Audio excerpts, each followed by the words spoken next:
PPP విధానంపై జగన్ వ్యాఖ్యలకు strong warning ఇచ్చారు కూటమి నేతలు. చట్టాన్ని ఉల్లంఘించిన వారిని వదిలిపెట్టబోమన్న లోకేష్ ఎవరికి ఎప్పుడు ముహూర్తం పెట్టాలో తనకు తెలుసునన్నారు. ఇక బెదిరించే నేతలకు తాను భయపడబోనని పవన్ కళ్యాణ్ చెప్పారు. కాలుకు కాలు కీలుకు కీలు తీస్తే ఆకు రౌడీలు దారికొస్తారన్నారు. ఎక్కడన్నా కూడా చంద్రబాబు నాయుడు వినకుండా దీనికి ముందుకు తీసుకొని పోతే మాత్రం ఆ తర్వాత కాలేజీలు తీసుకున్నోడిని మాత్రం మనం అధికారంలోకి వచ్చిన వెంటనే 2 నెలలు తిరగక మునిపే అందరు జైళ్ళల్లో ఉంటారు. ఆ కాలేజీలు తీసుకున్న వాళ్ళు మాత్రం. ఇది ఇంతకన్నా ఇంకా స్కామ్, ఇంతకన్నా దారుణమైన పరిస్థితి ఎక్కడైనా ఉంటుందని అడుగుతా ఉన్నా. నిన్న మొన్న మాట్లాడుతున్నాడు, అరెస్ట్ చేస్తాడంట. అరే 53 రోజుల్లో నువ్వు మా నాయకుడిని అరెస్ట్ చేసి ఇదే రాజమండ్రి జైల్లో బంధించి ఏం పీకావయ్యా? నువ్వు అరెస్ట్ చేస్తే మేము భయపడాలా? ఇట్లా నీ ముందర చాలా మంది పెద్ద పెద్ద మాటలు మాట్లాడారు.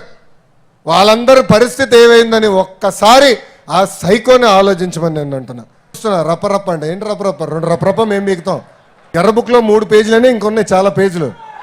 ఎవరికి ఎప్పుడు ముహూర్తం పెట్టాలో నాకు తెలుసురా భయ్. ఎందుకో ఆవేశం, ఎగిరెగిరి వస్తున్నారు. ఏం కంగారు లేదు. చట్టాన్ని కానీ మీరు ఉల్లంఘిస్తే నేను ఎవరిని వదిలిపెట్టాను. మీరు అధికారంలో ఉన్నప్పుడు మీ బెదిరింపులకి మేము భయపడలేం. కానీ మీరు బాధ్యతగా మెలగకుండా ఒక్కొక్కరిని చంపేస్తాం, మళ్ళీ మేము వస్తాం, మాకు నోరు లేదనుకుంటున్నారా?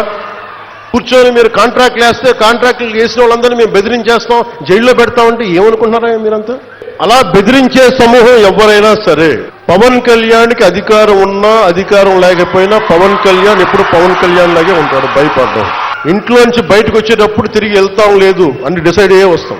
కరెక్ట్ గా యోగి ఆదిత్యనాథ్ లాంటి ట్రీట్మెంట్ కనుక ఒక్కొక్కడికి ఇస్తే, రౌడీజం అంటే కాలు కీలు తీసి మడత పెట్టి కింద కూర్చోపెడితే, కిరాయి గ్యాంగుల్ని మెయింటైన్ చేసే వ్యక్తుల మీద 2 రోజులు 48 గంటలు మీ చుట్టుపక్కల ఎవరున్నారు, వాడి పేరేంటి అన్ని కనుక్కొని ఒక పొలిటికల్ నిర్ణయం తీసుకుంటే మళ్ళీ ఎప్పుడు ఇలాంటి మాటలు రారు మీరు.